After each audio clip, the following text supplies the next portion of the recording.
अवाजी समातुन ताईं radio voice of Sindh London.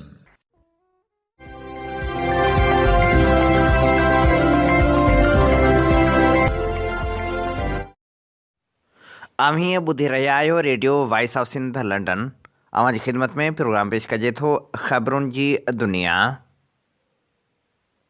1 डिसंबर 2025 सूमर जे ॾींहुं प्रोग्राम ख़बरुनि जी दुनिया साण करे आऊं अवां जी ख़िदमत में हाज़ुर अवां जो पंहिंजो मेज़बान हबीब लगारी। सभ खां पहिरियां पेश करियूं था ख़ासि ख़बरूं।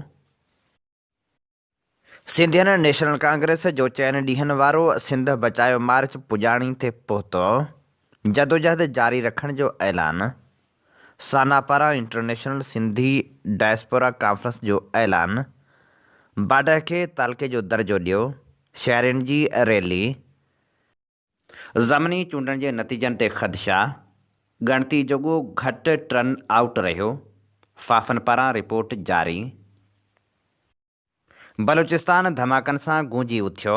रेलवे लाइन तबाह। अरिड़हीं तरमीम सां हथ चुरांद बाहि सां खेॾणु जीअं हूंदो।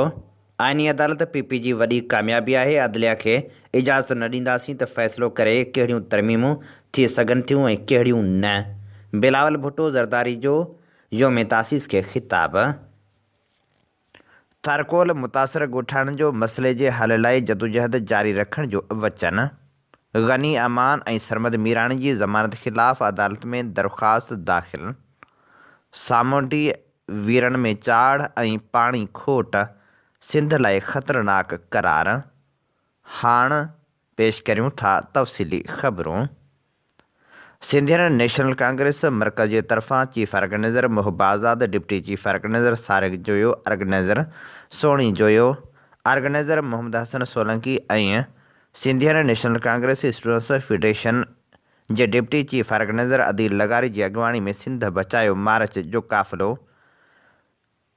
4 ॾींहंनि जो पैदल मार्च करे सिजावल, मीरपुर बठेरो, खोरवाह ऐं कड़ियो गहवर खां थींदो गोलाड़ची पहुची इख़्तिताम पज़ीर थियो।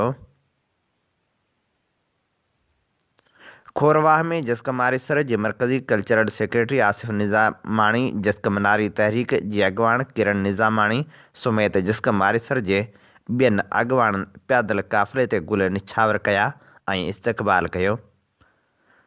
जॾहिं त मुख़्तलिफ़ इलाइक़नि में भरपूर इस्तक़बाल कयो वियो। गोलाड़ची में अॻवाननि ख़िताब कंदे चयो त हीउ मार्च सिंध वतन, उन जे ज़मीननि ऐं उन जे वसीलनि जी वारसी जो मार्च आहे।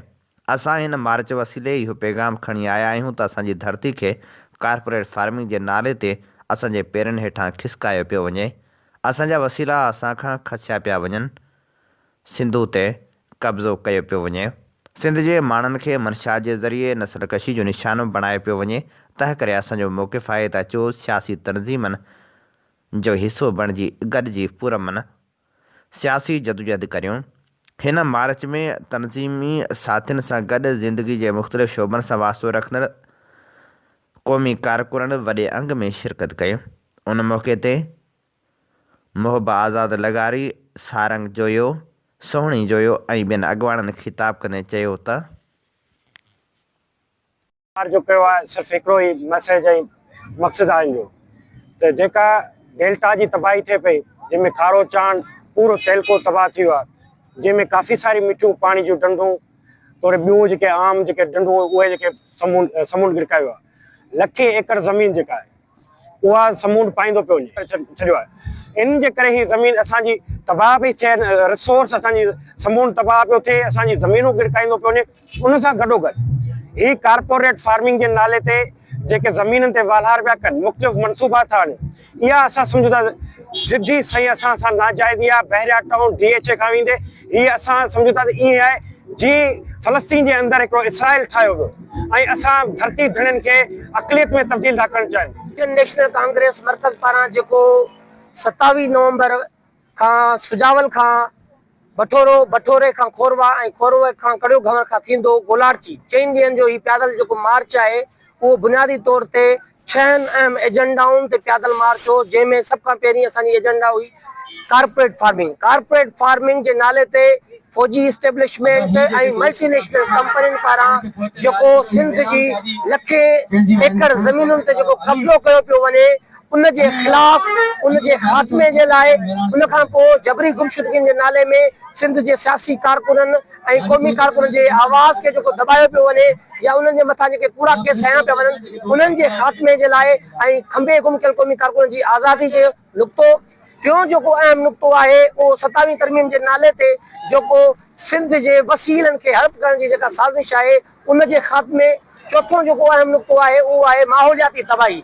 असां सम्झूं था त हिन सिंध जे अंदरि हथ वठी जेको आहे सिंधू दरिया जो छोड़ समुंड में न करे ऐं जर जेको आहे उहो ज़हरीलो बणाए सिंधी माण्हुनि जी नसुल कशी कई पियो वञनि। केतिरा ई माण्हू सिंध जा जेके आहिनि उहे हेपेटाइटिस सी ऐं हेपेटाइटिस बी, गुर्दनि ऐं ॿियनि मुख़्तलिफ़ बीमारियुनि जे शिकार आहिनि। ही मार्च सुजावल खां शुरू थींदे त बठोरे खां खोरवा कड़ियो खां अॼु हुई गोलारची पहुता आहिनि। हिननि जा मुतालबा इहे आहिनि त 27वीं तरमीम जेका सिंध ते हिकु वार आहे जेको सिंधियुनि जो क़त्लेआम सम्झंदा असां, ऐं उन खां अलावा जेको हक़ जी ॻाल्हि करे थो, जेको रोडनि ते अचे थो उनखे खंबे गुम कयो वञे थो। उन खां बाद में शागिर्दनि ते कूड़ा केस लॻाए करे दहशतगर्दी जा उन्हनि खे कोर्टनि में पेश कयो थो वञे। असां चऊं था त उन्हनि ते जेके बि इहे कूड़ा केस आहिनि उहे ख़तमु कया वञनि। लाड़ जी जेके ज़मीनूं आहिनि जेके वफ़ाक़ फौजियुनि जे हवाले कयो पियो वञे, असां चऊं था त उहे जेके ज़मीनूं आहिनि उहे सिंध जे माण्हुनि जूं आहिनि त उन्हनि जे हवाले कयूं वञनि।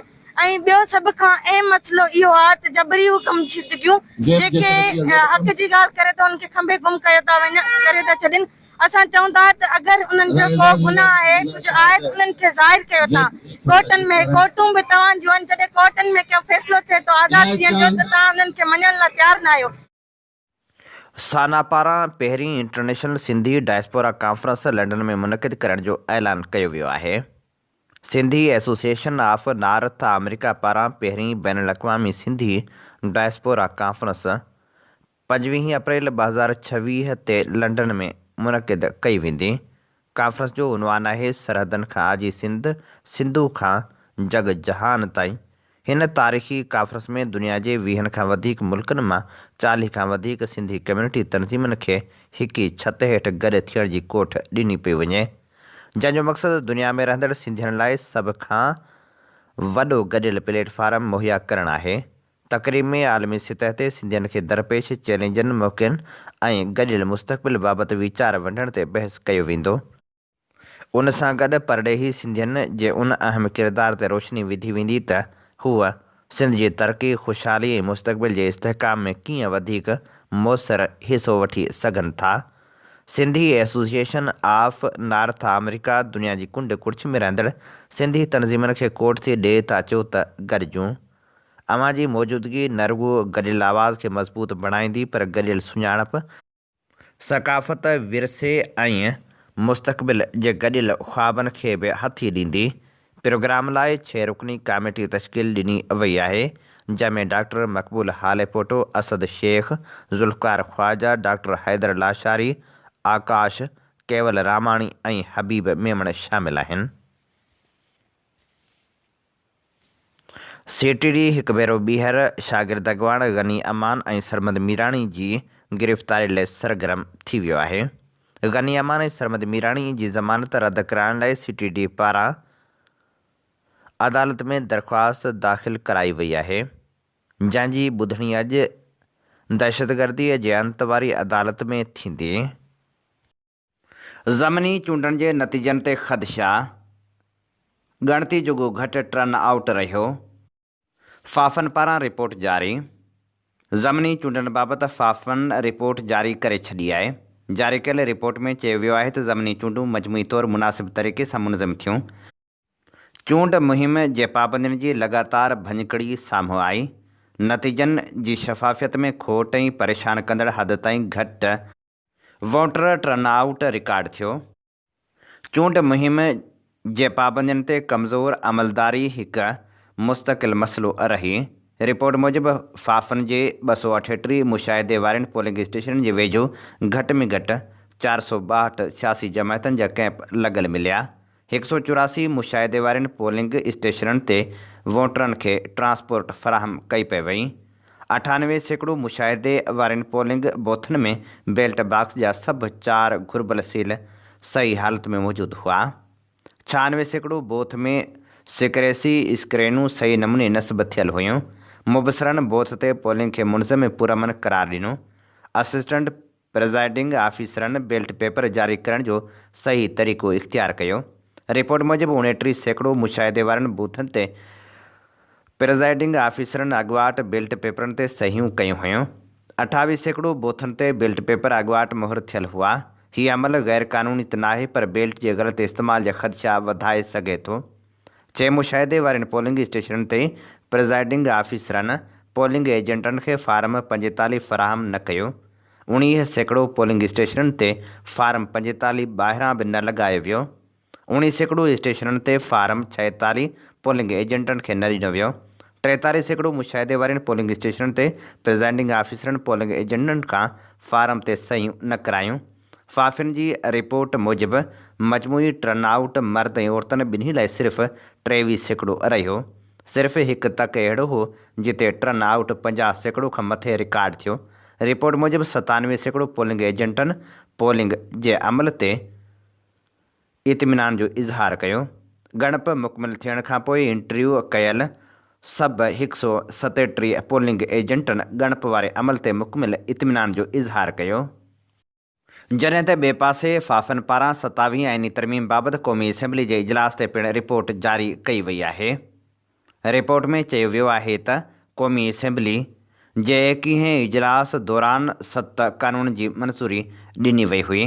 27 आइनी तरमीम में अदालती, इंतज़ामी ऐं अस्करी ढांचनि में तब्दीली जी मंज़ूरी ॾिनी वई हुई। 27 आइनी तरमीम ते 10 कलाक 4 मिंट बहस थियो, जॾहिं त तरमीमी बिल ते 57 असेंबली मेंबरनि ॻाल्हायो। रिपोर्ट मूजिबि हुकूमती इतिहाद 5 कलाक 45 मिंट बहस में हिसो वरितो, जंहिंमें हुकूमती मेंबरनि जो हिसे वारे वक़्त जो मजमूई 57% रहियो। मुख़ालिफ़ धुर पारां 4 कलाक 19 मिंट ख़्यालनि जो इज़हार कयो वियो, जॾहिं त अपोज़िशन मजमूई तौरु बहस में 43% वक़्त वरितो। तरमीम जी मंज़ूरी वारे ॾींहुं 296 मेंबर मौजूदु हुआ, जॾहिं त आइनी तरमीम जी मंज़ूरी जे वक़्तु हाज़िरी 91% रही। बलूचिस्तान हिकु भेरो ॿीहर धमाकनि सां गूंजी उथियो। रेलवे लाइन तबाह कई वई। कोयटा ऐं डेरा मुराद जमाली में 7 धमाका ॿुधा विया। हिकु धमाके में सूबाई गादी वारे हंधि कोयटा वेझो रेलवे ट्रैक तबाह थी वियो, जंहिंजे नतीजे में मुल्क जे ॿिनि हिसनि ॾांहुं वेंदड़ ट्रेन सर्विस पिणु मुअतल थी वई। पहिरियों धमाको कंबराणी रोड ते पुलिस चेक पोस्ट वेझो कयो वियो। नामालूम जवाबदार पारां दस्ती बम हमिलो कयो वियो, जंहिंसां को बि जानी नुक़सानु न थियो, जॾहिं त ॿियो धमाको पिणु कुझु देरि बाद मोटरसाइकिल में नस्ब थियल बारूदी मवाद सां थियो, जॾहिं त धमाके सां CTD जूं गाॾियूं महफ़ूज़ रहियूं, को बि जानी नुक़सानु न थियो। जॾहिं त लोहर क्रूज़ भरिसां रेलवे ट्रैक वटि धमाको थियो, जंहिंमें रेलवे लाइन जो हिकिड़ो हिसो तबाह थी वियो। कोयटा खां मुल्क जे ॿिनि हिसनि ॾांहुं वेंदड़ रेलवे लाइन मुतासिर थी। रेलवे ट्रैक जो 1.5 फुट हिसो उॾामी वियो, जंहिंजो मरमती कमु जारी हो। कैची बेग वारे इलाइक़े में नामालूम जवाबदारनि पुलिस ते हमिलो कयो, जंहिंसां को जानी नुक़सानु न थियो। डेरा मुराद जमाली जे DC चौक ते हथियारबंदनि पारां पुलिस जी गाॾी ते दस्ती बम सां हमिलो कयो वियो, जॾहिं त दस्ती बम न फटण जे करे पुलिस अमलदार महफ़ूज़ रहिया। नामालूम माण्हुनि पारां कोयटा जे सरियाब वारे इलाइक़े में हिकु तइमीराती कंपनी जी कैंप ते पिणु हमिलो कयो वियो। नामालूम जवाबदारनि कैंप ते दस्ती बम उछलाया, जंहिंसां मशीनरी खे नुक़सानु पहुतो, जॾहिं त हिकु सिक्योरिटी गार्ड पिणु ज़ख़्मी थी पियो। PP चेयरमैन बिलावल भुट्टो ज़रदारी चयो आहे त सूबनि जा इख़्तियार ऐं आइनी ज़मानतनि जो ख़ात्मो बाहि सां खेॾणु बराबरि आहे। योम तासीस वारनि तक़रीबन खे ख़िताब कंदे PP चेयरमैन बिलावल भुट्टो ज़रदारी चयो त कानून साज़ी पार्लियामेंट जो हक़ आहे। आइनी तरमीम खे रद्द करण कंहिं अदालत जे इख़्तियार में नाहे। आइनी अदालत ठाहे मिसाक जमहूरियत जो एजेंडा मुकमिल कयो। आइनी अदालत अहिड़ी न हुजे जो डेम ठाहिणु निकिरी पए। वज़ीर अज़म खे घर भेड़ो करे छॾे। उमेदु आहे त आइनी अदालत अवाम जो एतमाद बहाल कंदी। 18वीं तरमीम में जेका कमी रहिजी वई हुई उहा 27वीं तरमीम में पूरी करे छॾी। सूबाई ख़ुदि मुख़्तियारी ते सौदेबाज़ी न कई वेंदी। कंहिं अहिड़े अमल सां गॾु न बीहंदासीं जंहिंसां वफ़ाक़ कमज़ोर थिए। PP चेयरमैन वधीक चयो त PP जी तारीख़ माज़ी ऐं मुस्तक़बिल सां जुड़ियल आहे। असांजो फ़लसफ़ो आहे त असांजे मुल्क जे विचोले ऐं पुठिते पियल तबिके जी नुमाइंदगी कंदे खेनि तरक़ी तरफ़ वठी हलूं। हुन चयो त हुकूमत परॾेही पॉलिसी ऐं समूरी फ़ौज समूरनि किरदारनि खे जिन जो भारत खे शिकस्त ॾियण में अहम किरदारु हो PP उन मां मुतमिन बि आहे, ख़ुशि बि आहे। उन फतह जो असां जश्न मल्हायूं था। हुन वाज़ह कयो त असां कंहिं अहिड़े फ़ैसिले सां न बीहंदासीं जंहिं ते सूबनि जे हक़नि ते धाड़ो हयो वञे। आइनी तरमीम जो इख़्तियार पार्लियामेंट वटि आहे। काई अदालत या जज आइनी तरमीम खे कलअदम करार नथो ॾेई सघे। हुन चयो त ॿिनि इदारनि जे पार्लियामेंट जे मामले में मुदाख़िले जो नुक़सानु हमेशह अवाम भोॻियो आहे। पार्लियामेंट जो इख़्तियार ऐं दायरे जो तहफ़ुज़ कंदासीं। आइन साज़ी पार्लियामेंट जो हक़ आहे। उहो हक़ केरु न खसे सघंदो। 18वीं तरमीम सूबनि जो सभ खां वॾो तहफ़ुज़ आहे। NFC एवार्ड सूबनि जे हक़नि जो मुहाफ़िज़ आहे। PP आइन ऐं सूबनि जो मुहाफ़िज़ आहे। हुन चयो त मुल्क में फॉल्ट लाइन हुयूं ऐं आहिनि। 18वीं तरमीम करे वफ़ाक़ खे मज़बूत कयो हो। 18वीं तरमीम ऐं NFC ते तनक़ीद कंदे चयो त असां अलहदगी पसंदि सियासत दफ़न करे छॾी। कुझु माण्हू NFC ऐं 18वीं तरमीम सां खेॾण जी कोशिशि करे रहिया आहिनि। उन सां खेॾणु बाहि सां खेॾणु हूंदो। हुन चयो त मुल्की तरक़ी लाइ सभिनी खे किरदारु अदा करणो पवंदो। मोरकाए हक़ में पाकिस्तान भारत खे शिकस्त ॾिनी। मलीर में जसकम जसाफ़ तरफ़ां सक़ाफ़ती रैली कढी वई। शहीद बशीर ख़ान कुरैशी जे फ़र्ज़ंदनि कोसैन ख़ान कुरैशी GM कुरैशी जी अॻुवाणी में गुलशन हदीद चेयरमैन हाउस खां मलीर प्रेस क्लब ताईं भरपूर नमूने रैली कढी वई। रैली में जसकम ज़िले मलीर जे सदर मुख़्तियार सुमरो, नायब सदर मुर्तज़ा जुनेजो, मुश्ताक ज़ोहराणी ऐं ॿियनि वॾे अंग में शिरकत कई। सिंध यूनाइटेड पार्टी ज़िले काउंसिल उमरकोट जो इजलास डिविज़नल सदर रोशन मंगरियो जी अॻुवाणी में थी गुज़रियो।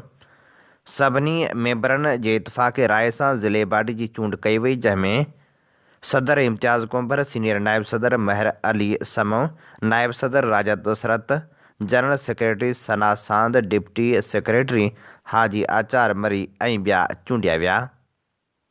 जॾहिं त Sindh united party UC 7 UC 8 Sohrabgoth town ज़िले ओभर कराचीअ जी चूंड पिणु डिविज़नल सदर डॉक्टर अली नवाज़ गबोल जी सदारत में थी गुज़री, जंहिंमें UC 7 ते सदर इम्तियाज़ अली खोसो, सेक्रेटरी सजाद अली गबोल बिना मुक़ाबले कामयाब थी विया। लाड़काणे डिवीज़न जे सदर ऐं सेक्रेटरीअ जे चूंडनि लाइ मरकज़ी इलेक्शन कमिश्नर रोशन अली कल्होड़ जी सरबराही में इजलास थी गुज़रियो। इजलास में लाड़काणे ज़िले जे सदर सेक्रेटरी जैकमाबाद ज़िले सदर ज़िले कंबर शहदादकोट ज़िले कश्मीर ज़िले सदर ज़ुरियत सागर बजाराणी सेक्रेटरी लाला सैफुल्ला कलवड़ समेत तालुके अॻुवाणनि ऐं कारकुननि वॾी अंग में शिरकत कई। लाड़काणे डिवीज़न जी सदारत लाइ सदर भट्टी ऐं दिलमुराद ॾाहाणी फारम जमा कराया। इलेक्शन में सदर भट्टी अक्सरियत सां वोट हासिल करे कामयाबी हासिल कई। सिंध यूनाइटेड पार्टीअ जे ज़िले काउंसिल जो इजलास ज़िले सदर यासीन सुमरे जी सदारत हेठि नौशहर फ़िरोज़ में थी गुज़रियो, जंहिंमें पार्टी खे वधीक सरगर्म करण जो लाहे अमल जोड़ियो वियो ऐं ऐलान कयो वियो त सक़ाफ़ती ॾिहाड़े खे भरपूर नमूने सां मल्हायो वेंदो। अवामी तहरीक जे मरकज़ी सीनियर नायब सदर नूर अहमद कातियार, अब्दुल कादिर रांटो, शेख जमाल बिरहमाणी, रियाज़ पेचुहो ऐं सारंग राजा दादू प्रेस क्लब पहुची 21 दिसंबर ते ऐलानियल एहतजाजी रैली में शिरकत जी दावत ॾिनी। उन मौक़े ते सहाफ़ियुनि सां ॻाल्हाईंदे अवामी तहरीक जे मरकज़ी सीनियर नायब सदर नूर अहमद कातियार ऐं सीनियर अॻुवान अब्दुल कादिर रांटे चयो त मुल्की इस्टेब्लिशमेंट नवनि सूबनि ठाहिण जी ज़ोरदार मुहिम शुरू कई आहे। नवनि सूबनि वारी मुहिम में पहिरीं सिंध मां हिकिड़े मख़सूस दहशतगर्द टोले खे तयारु कयो वियो हो ऐं हाणे नवनि सूबनि जो राग मीडिया मालिकनि वसीले आलापियो पियो वञे। दुनिया न्यूज़ जो मालिक मियां आमिर महमूद नवनि सूबनि वारी मुहिम जो महदार ऐं सरबराह थी समूरे मुल्क में सिंध जे वजूद मथां ज़हर उगाचे रहियो आहे। नवनि सूबनि वारी मुहिम पुठियां इस्टेब्लिशमेंट ऐं उनजी मदद कंदड़ अमरीकी साम्राज आहे। अमेरिका नथो चाहे त पाकिस्तान मुस्तहकम ऐं मज़बूत हुजे। हुकुमरान ऐं इस्टेब्लिशमेंट इक़्तिदार ख़ातिर मुल्क टोड़ण जी साज़िश करे रहिया आहिनि। अवामी तहरीक जे अॻुवाणनि चयो त इस्टेब्लिशमेंट ऐं हुकुमरान पंहिंजे नवनि सूबनि वारे नापाक मनसूबे ते अमल पेरा आहिनि, पर हुननि खे इहो मालूम हुजणु घुरिजे त सिंध किरोड़े सिंधियुनि जो हज़ारे सालनि खां तहज़ीबी तारीख़ी वतन आहे। सिंध पाकिस्तान जो ख़ालिक सूबो आहे। उहा सिंधी असेंबली हिंदुस्तान जी पहिरीं सूबाई असेंबली हुई जंहिं मार्च 1943 में पाकिस्तान जे क़याम लाइ सभ खां पहिरीं करारदाद पास कई। सिंध जो किरोड़े अवाम पंहिंजे हज़ारे साला तारीख़ी वतन जो विरहाङो कॾहिं बि ऐं कंहिं बि सूरत में बर्दाश्त न कंदो। अवामी तहरीक जे अॻुवाणनि चयो त पीपल्स पार्टी सरकार हमेशह सिंध जो सौदो कयो आहे। नवनि सूबनि वारी मुहिम में बि पीपल्स पार्टी नक जी पकाई सां मकारी करे रही आहे। सिंध जो वॾो वज़ीर मुराद अली शाह हर रोज़ मीडिया ते अची कूड़ हणी सिंधी आवाम खे गुमराह करे रहियो आहे। हीउ साॻियो मुराद अली शाह आहे जंहिं चयो त कैनाल नथा ठहनि, पोइ तव्हां ॾिठो त पंजाब सरकार तरफ़ां कैनालनि जो इफ़्तिताह कयो वियो। मुराद अली शाह डिजिटल आदमशुमारी नतीजा क़बूल करे सिंधियुनि खे अक़लियत में तब्दील कयो ऐं सिंधी आवाम खे गुमराह कंदो रहियो। पीपल्स पार्टी हिकु भेरो ॿीहर सिंध सां मकर ऐं दोखो करे रही आहे। नवनि सूबनि वारी साज़िश में पीपल्स पार्टी आलमी साम्राज ऐं मुल्की इस्टेब्लिशमेंट जी साथारी बणियलु आहे। सिंधी हारी तहरीक जे मरकज़ी सदर ग़ुलाम मुस्तफ़ा चांडियो, मरकज़ी नायब सदर अली नवाज़ डाहिरी, दरिया ख़ान ज़ौर अली नवाज़ आलमाणी पंहिंजे गरियल बयान में चयो आहे त शुगर मिल्स माफ़िया डिसंबर शुरू थियण ताईं बि शुगर मिलूं न हलायूं आहिनि, जंहिंजे करे खंड जे अघ में वाध थी आहे ऐं खंड जो अघु 220 रुपया फ़ी किलो ताईं पहुची वियो आहे। हुननि चयो त अक्सर मिल मालिक हुकूमत जो हिसो आहिनि, तंहिं करे उन्हनि ते को बि क़ानून लागू नथो थिए। उहे साल में अरबें रुपया मुनाफ़ो कमाए चुका आहिनि। हुननि वधीक चयो त शुगर मिलूं वक़्त ते न हलण जे करे हारियुनि आबादगारनि ऐं ज़रई मज़दूरनि खे वॾो मुआशी नुक़सानु थी रहियो आहे। उहे फ़ाक़ाकशी जो शिकार आहिनि। अॻुवाणनि वधीक चयो त सिंध हिकु ज़रई सूबो आहे, पर हुकुमरान जे ग़लति पॉलिसियुनि जे करे ज़राइत तबाह थी वई आहे। हुकुमरान हारियुनि आबादगारनि जो मुआशी क़त्ल पिया कनि। अॻुवाणनि मुतालबो कयो त हाई कोर्ट जो जस्टिस फौरी नोटिस वठी शुगर मिलूं फौरी हलाइण लाइ क़दम खणे। हुकूमत पंहिंजनि ग़लति पॉलिसियुनि जो इतराफ़ करे फौरी इस्तीफ़ा ॾिए। सामुंडी वीरनि में चाढ़, पाणी ऐं मनसूबाबंदी जी खोट सिंध लाइ ख़तरनाक करार। मौसमियाती तब्दीली ऐं तइमीर थियल माहौल जे मौज़ू ते IGHD जी सालियानी कॉन्फ्रेंस में आला सतह जे साइंसी पॉलिसियुनि बाबति मुकालमा पिणु पेश कया विया, जंहिंजो मक़सदु मौसमियाती लचक खे मज़बूत बणाइणु हो। आगा खान यूनिवर्सिटी जे institute for global health and development IGHD sustainable development solutions network Pakistan जे लाॻापे सां कॉन्फ्रेंस मुनक़िद कई वई, जंहिंमें मुख़्तलिफ़ माहिरनि शिरकत कई। कॉन्फ्रेंस दौरान मुक़ररनि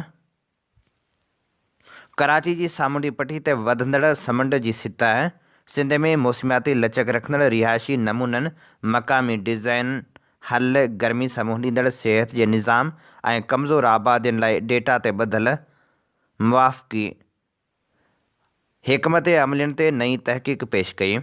उन्हनि नतीजनि, ख़तरनि जी संगीन सूरतहाल ऐं मुमकिन मौक़ियुनि जो जामे मंज़रनामो पेश कयो। जॾहिं त ख़बरदार कयो वियो त सिंध जे साहिली इलाइक़नि में वधंदड़ सामुंडी सतह इलाइक़नि खे शदीद नुक़सानु ॾेई सघे थी, जॾहिं त मनसूबे खां सवाइ तइमीर थींदड़ आबादियुनि में शदीद गर्मी, पाणी जी खोट ऐं कमज़ोर इंफ्रास्ट्रक्चर सबबि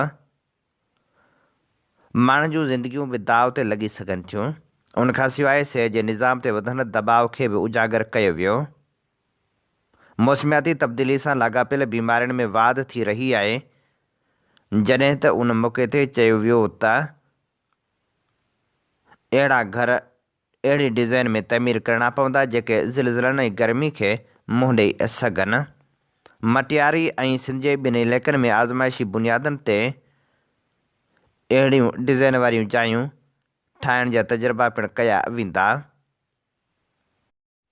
बाडह शहर खे तालके जो दर्जो ॾियारण लाइ बाडहवासी सरापा एहतजाज बणियल आहिनि। अञा ताईं बाडह शहर खे तालके जो दर्जो मिली नाहे सघियो।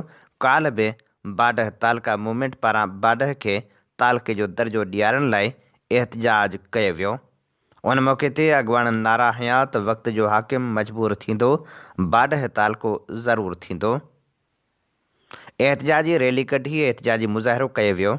मुज़ाहिरे में बाडह शहर जे सियासी समाजी अॻवाननि, इल्मी अदबी सहाफ़ती ऐं कारोबारी तंज़ीमुनि जे अॻवाननि अली अनवर अस्करी, कामरेड मोहम्मद अली खुश्क, कामरेड असगर नूनारी, ग़ुलाम शबीर हैदरी, गुल मुनीर ऐं ॿियनि वॾे अंग में शिरकत कई।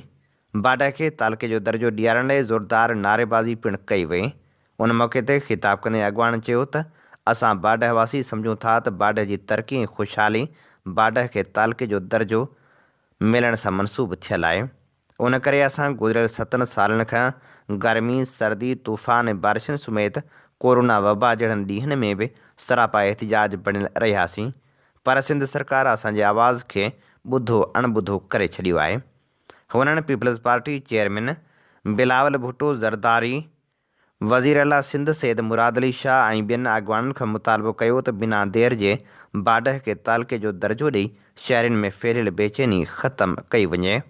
ॿी सूरत में ही एहतजाजी तहरीक मुतालबनि जी मंझता ताईं जारी रहंदी।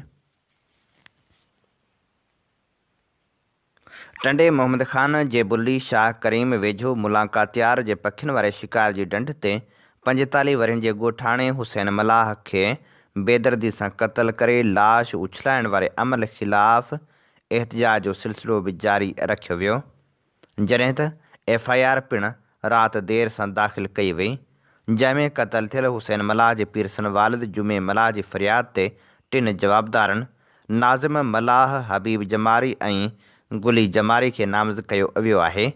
पुलिस तरफ़ां जवाबदार गिरफ़्तार न करण ते वारसनि वरी टंडो मोहम्मद ख़ान बुल्ली शाह करीम रोड ते एहतजाजी मुज़ाहिरो करे धरणो हंयो। धरणे में मुतासिर ख़ानदान जे अमीर मल्लाह, अनवर मल्लाह, बरादी मल्लाह, मलाह फोरम जे ज़िले सदर मंसूर मल्लाह, महरम मल्लाह ऐं ॿियनि शिरकत कई। उन मौक़े ते इल्ज़ाम हंयो वियो त बुल्ली शाह करीम पुलिस बासर शख़्स जी मुदाख़लत सबबि संदसि नालो FIR में बछ करण खां लिकाए छॾियो हो, जंहिंखां पोइ समूरनि जवाबदारनि खे बासर शख़्स पंहिंजे उताक ते विहारे छॾियो आहे। पुलिस जवाबदारनि खे गिरफ़्तार करण में नाकाम थी वई आहे। जवाबदारनि खे गिरफ़्तार करण बदिरां खेनि क़ानूनी तहफ़ुज़ फ़राहम करण लाइ ज़मानत कराइण जो मौक़ो ॾिनो पियो वञे, जंहिंजे करे मजबूर थी वरी एहतजाजी धरणो हंयो आहे। गुज़िरियल राति वारसनि खे इहो चई धरणो ख़तमु करायो वियो हो त क़तल जी FIR जा समूरा जवाबदार गिरफ़्तार कराया वेंदा ऐं संदन मर्ज़ी सां FIR दाख़िल कई वेंदी, पर उनजे उबतड़ FIR में बछ कंदड़ बासर शख़्स खे शामिल न कयो वियो ऐं हाणे जवाबदारनि खे पुलिस गिरफ़्तार करण खां लवाए रही आहे। बुल्ली शाह करीम जे DSP वज़ीर अली शरब ॿुधायो त असां FIR बाद मुख्य जवाबदार नासिम मलाह जी गिरफ़्तारी ज़ाहिर कई आहे। रहिजी वियल 2 जवाबदारनि जी गिरफ़्तारी लाइ छापा हणी रहिया आहियूं, उन्हनि खे बि जल्द गिरफ़्तार कयो वेंदो। सांगड़ ज़िलो कुदरती ऐं आबी वसीलनि सां मालामाल इलाइक़ो आहे, जिते तेल ऐं गैस जा वसीअ ज़ख़ीरा मौजूदु आहिनि, जेके मुल्क जी मईशत जी करंगे वारी हॾी जी हैसियत रखनि था, पर अहिड़े अहमियत रखंदड़ हिन इलाइक़े में वाक़िअ कुदरती हुस्न सां भरपूर चुटारियूं डैम शदीद इंतज़ामी बेध्यानी जो शिकार आहे। सार संभाल न हुअण करे मुकमल वीरान नज़र अची रहियो आहे। सियाहत ऐं सक़ाफ़त खाते जी बेध्यानी जे करे डैम ते अचण वारनि सियाहनि लाइ का बि मयारी तफ़रीह सहूलियत मौजूदु न आहे। डैम ते क़ाइमु वाहिद सरकारी रेस्ट हाउस जो अघु बि आम माण्हू जी पहुच खां परे थी वियो आहे, जिते हिकु कमरे जो किरायो बि 8 खां 10,000 रुपया वरितो वञे थो, जिते शहरियुनि में सख़्तु नाराज़गी ॾिसण में अचे थी। चोटारियूं डैम ते न होटल, न कैंटीन, न साफ़ पीअण जो पाणी, न बिजली, न वरी सिक्योरिटी जहिड़ियूं बुनियादी सहूलियतूं मौजूदु आहिनि। सियाहनि खे खुलियल आसमान हेठि वेहण ते मजबूर थियणो पवे थो, जंहिंजे करे हिते ईंदड़ माण्हुनि जो तइदादु ॾींहों ॾींहुं घटिजी रहियो आहे। शहरियुनि पारां मुतालबो कयो वियो आहे त हुकूमत या त पाण हिन तफ़रीही मक़ाम जी बहितरी लाइ जामे हिकमत अमली तयारु करे, या वरी प्राइवेट कंपनियुनि सीड़पकारनि खे मौक़ो फ़राहम करे त जीअं हिते रिहाइश, सिक्योरिटी ऐं ॿियूं सहूलियतूं ॾेई सघजनि। IBA टेस्ट पास JST ऐं PST 40+ जे उमेदवारनि पारां नौकरियुनि जा आर्डर न मिलण ख़िलाफ़ हिंगोरजा में शहबाज़ मलक, रिज़वान मीराणी, गुलज़ार ओठो, अज़हर ओठो, कादर शेख, उल्फत कल्हड़ो ऐं ॿिनि जी अॻुवाणी में एहतिजाजी मुज़ाहिरो कयो वियो। उन मौक़े ते हुननि जो चवणु हो त टेस्ट पास करण बावजूदि आर्डर न पिया ॾिना वञनि। असांखे जेकॾहिं आर्डर न ॾिना विया त 27 डिसंबर ते शहीद बेनज़ीर भुट्टो जी मज़ार आॾो तारीख़ी धरणो हंयो वेंदो। सेठारजा थाणे जी हद ॻोठ डिंगल खान वेसर जे रहावासी फरहाना वेसर दम जी बीमारी सबबि फ़ौत थी वई। वारसनि जो चवणु आहे त सेठारजा पुलिस लाश पंहिंजी तहवील में वठी चयो त फरहाना जो मौत आबघात आहे, उन ज़हरीली दवा पीती आहे। मक़तूला जे वारसनि इल्ज़ाम हणंदे चयो त SHO चवे थो त मूंखे 2 लख ॾियो त लाश जो पोस्टमार्टम न कराईंदुसि। उन ते मक़तूला जे वारसनि जो चवणु आहे त असां पंहिंजी नियाणी जो पोस्टमार्टम न कराईंदासीं, जंहिं ते SHO सेठारजा नज़ीर अहमद भयो लाश ज़बरदस्ती अस्पताल खणाए वियो आहे। ॿिए पासे SHO जो चवणु हो त असांखे निगरीअ जी ख़ुदकशी जो इतला मिलियो आहे, पोस्टमार्टम कराईंदासीं, जंहिंजी रिपोर्ट मां ज़ाहिर थी वेंदो त मौत जा कारण कहिड़ा आहिनि। आख़िर छाजे करे वारसनि पारां मामले खे लिकायो पियो वञे। थरकोल मुतासिर अॻवान भीमराज मेघवाड़ BIF सिंध जे मरकज़ी सदर दीदार सिंधल भील, सुभान लंजू, उत्तमचंद भील, अब्दुल अज़ीज़ कादरी, आकाश हमीराणी ऐं मुश्ताक जंझी इस्लामकोट प्रेस क्लब पहुची थरकोल मुतासिर ॻोठाणनि जे मसइलनि जे हल लाइ जदोजहद जो ऐलान कयो। अॻवाननि इस्लामकोट प्रेस क्लब पहुची मीडिया सां ॻाल्हाईंदे चयो त थरकोल मनसूबनि जे 10 सालनि खां पोइ बि मक़ामी मुतासिर दरबदर आहिनि।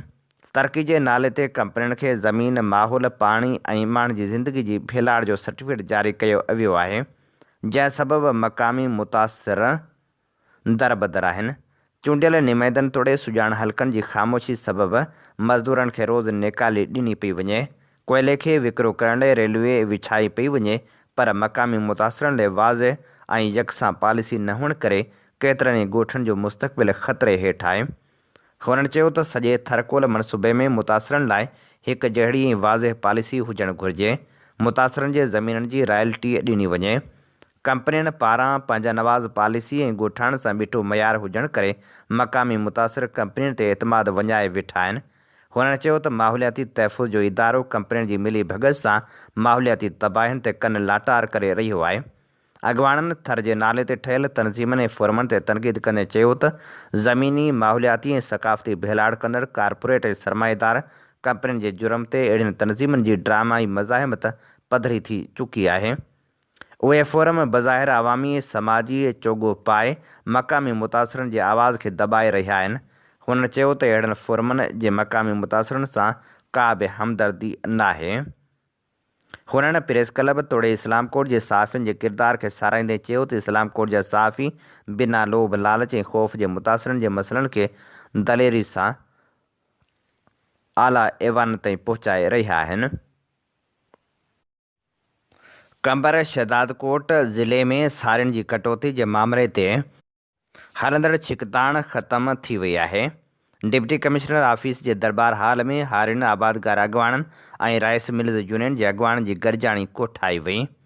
ॿिन्ही धुरियुनि जे ॻाल्हियुनि बाद फ़ैसिलो कयो वियो त कारखानेदार साड़ियुनि जे 100 मण ते 65 किलो कटौती कंदा, जॾहिं त सेलर मालिकनि हारी आबादगारनि खां मज़दूरी, चौकीदारी ऐं दलाली समेत मुख़्तलिफ़ मदनि में 18 रुपया फ़ी मण ते वठंदा हुआ, उहे बि न वठंदा। अहिड़ो फ़ैसिलो ॿिन्ही धुरियुनि क़बूल कयो। लिखत में धुरियुनि खां पने ते सहियूं पिणु करायूं वियूं। हारी आबादगार अॻवान मोहसिन काज़ी जो चवणु हो त अघु 100 मण ते 2.5 मण कटौती करे फ़ी मण ते 18 रुपया पिणु वरिता वेंदा हुआ।